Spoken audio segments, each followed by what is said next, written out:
Baik, berjumpa lagi dengan saya. Kali ini saya akan menunjukkan 4 fitur baru dari Google Meet. Ini tanpa extension, jadi Google Meet memperbarui fitur-fiturnya, jadi lebih menarik. Kita lihat apa saja. Yang pertama-tama adalah kita meet google.com. Saya pakai akun SCH atau akun G Suite ya. Nah ini, atau akun biasa, nanti kita lihat ya. Rapat baru saja. Ini linknya nanti bisa kita bagikan. Jadi sebelum mulai kita bisa bagikan linknya. Kita juga bisa mulai rapat instan di sini. Nih, kalau kita pakai akun SCH, terus kita gabung misalkan. Nih,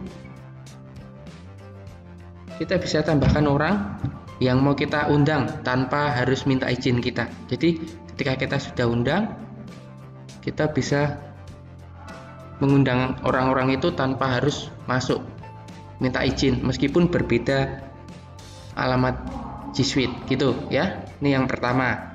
Nah ini yang terbaru ini, control host. Jadi control host ini yang pertama.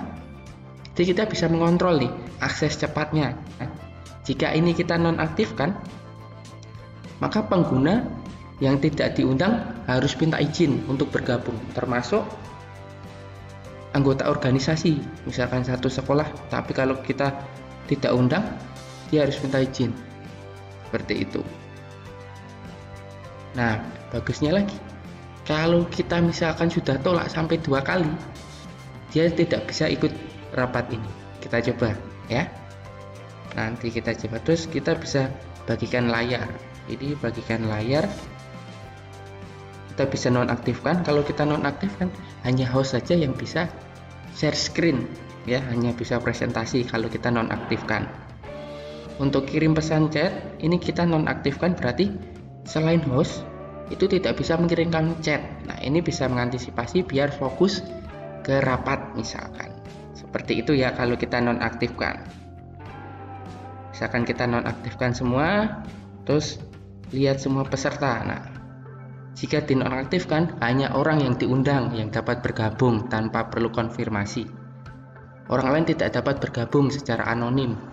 Hanya penyelenggara yang dapat melakukan panggilan keluar, hanya penyelenggara yaitu hostnya. Kalau bagian layarnya tadi yang sudah saya sempat sampaikan, jika dinonaktifkan, hanya host yang dapat membagikan layarnya. Kirim pesan chat, jika dinonaktifkan, hanya penyelenggara yang dapat mengirimkan pesan. Itu control host ini menjadi lebih aman lah, safety gitu, terutama bagi penyelenggara. Ini adalah fitur yang baru yang pertama. Gitu ya.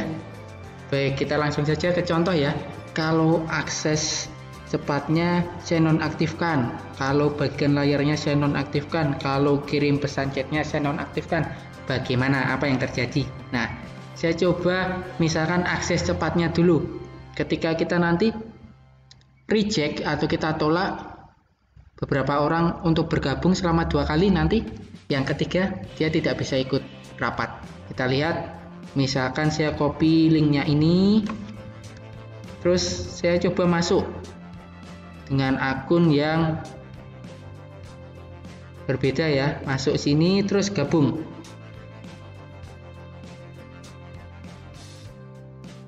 Minta bergabung. Nah, ada seseorang mencoba bergabung. Siapa? Nah, ini saya tolak ya. Saya tolak. Nah, di sini gagal. Ya, karena saya tolak tadi. Saya coba misalkan yang kedua kalinya.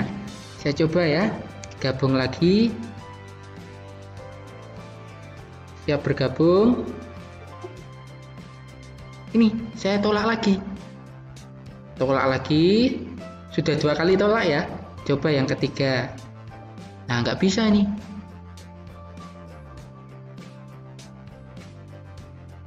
Terus saya coba yang ketiga misalkan. Saya minta gabung. Nah, ada tulisannya ini, Anda tidak dapat bergabung dengan panggilan video ini. Ya, tidak diizinkan. Itu yang pertama ya. Terus coba yang kedua, misalkan bagikan layarnya sama kirim pesannya saya nonaktifkan. Apa yang terjadi? Kita lihat. Saya bergabung dulu dengan yang lain ya. Misalkan dengan akun yang berbeda. Minta bergabung. Saya terima. Di sini ada 2. Terus kita lihat ya, saya mau mengirimkan pesan di sini. Halo, selamat datang. Di nonaktifkan, ini hanya bisa untuk hostnya saja. Nah, dilihat. Di sini ada message, tapi saya mau balas dengan akun yang Wario tadi nggak bisa. Chat tidak tersedia saat ini karena sudah dinonaktifkan oleh host atau penyelenggara. Terus layar presentingnya juga tidak ada ya, karena sudah dinonaktifkan juga. Nah, yang presenting hanya bisa yang sebagai penyelenggaranya. Gitu ya. Kalau saya misalkan aktifkan lagi, apakah bisa? Kita lihat. Aktifkan lagi. Nah, bisa nih. Baik, bisa membalas dan saya bisa ada untuk presentasi ya. Seperti ini. Kalau saya aktifkan kembali, kalau dinonaktifkan lagi maka tidak bisa. Jadi di sini peran host ini sangat penting. Beberapa fitur baru juga ada seperti Jamboard, tata letak, dan live streaming. Tetapi bertahap. Di video selanjutnya akan saya bahas mengenai hal-hal itu. Semoga bermanfaat. Terima kasih.